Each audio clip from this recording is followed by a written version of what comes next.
I want to talk about the BBC. Actually, Rod, of course, worked for the BBC. He was editor of the Today programme, which is their big morning programme. Gary Mond is the chairman of the National Jewish Assembly, and I want to ask him about this report in the Sunday Telegraph about the BBC breaching its own editorial guidelines more than 1,500 times during the height of the Israel-Hamas war. This is according to a damning new report. It revealed a deeply worrying pattern of bias against Israel. According to its authors, it analysed 4 months of BBC coverage. Israel was associated with genocide 14 times more than Hamas in the corporation's coverage of the conflict. And a former BBC executive himself, Danny Cohen, has warned that there was now an institutional crisis of the national broadcaster. Gary is with me. He is chairman of the National Jewish Assembly, as I said. Gary, what do you make of this? I'd like to offer my profound thanks to Trevor Asserson, who is the international lawyer who's put together this report. It's taken a long time coming, but I think its findings are absolutely devastating. That's the first point. The next point is what happens going forward.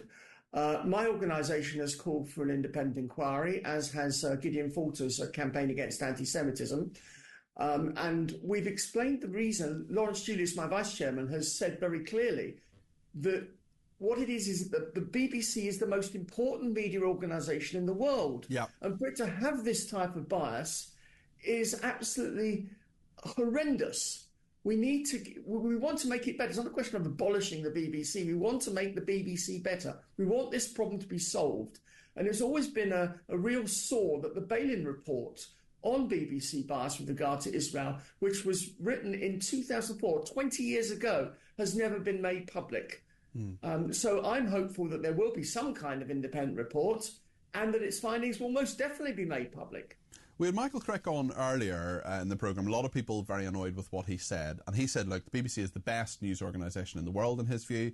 He says that this is always a very, very difficult thing. To report the Middle East, you're always going to offend someone. I wonder, from your watching and listening and interaction and reading the BBC output, what is it you, Gary, have found that supports this report? Well, the first point is quite a number of the facts from time to time are incorrect.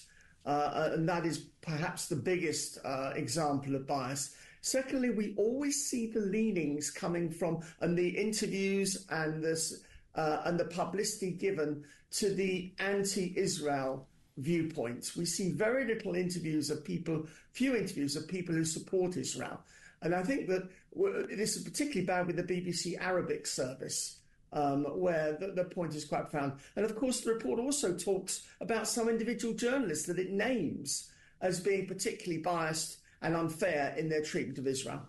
Do you think that do you honestly think people like Jeremy Bowen, Lee Doucette, I mean, these are very, very experienced people. Jeremy Bowen is the international editor of the BBC. He's accused of excusing Hamas's terrorist activities, comparing Israel to Putin's Russia. Lee Doucette, who is the BBC's chief international correspondent, cited for allegedly downplaying the 7th of October attacks. I mean, these are really experienced people who will know throughout their career how much criticism and how scrutinised they are. Do you really think in your heart of hearts that they're pro-Palestinian, perhaps even pro-Hamas? I mean, is that a fair criticism to make?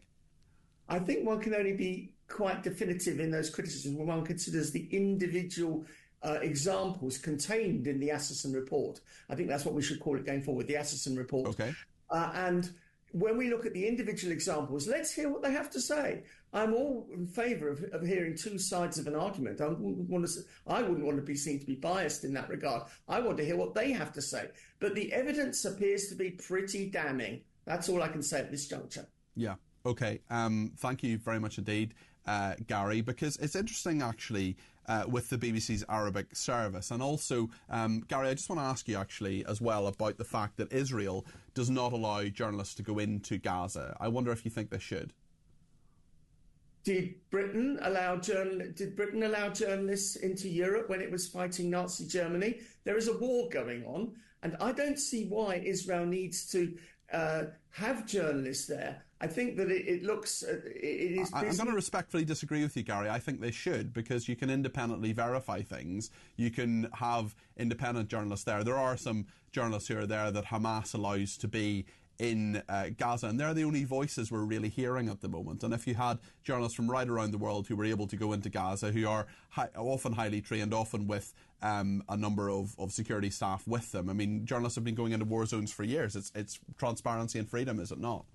I think this is a matter for the Israeli government to form an opinion as to whether it should allow them. They obviously have their reasons for not doing so, and that's down to them. But at the end of the day, they're fighting a war and they need to win the war.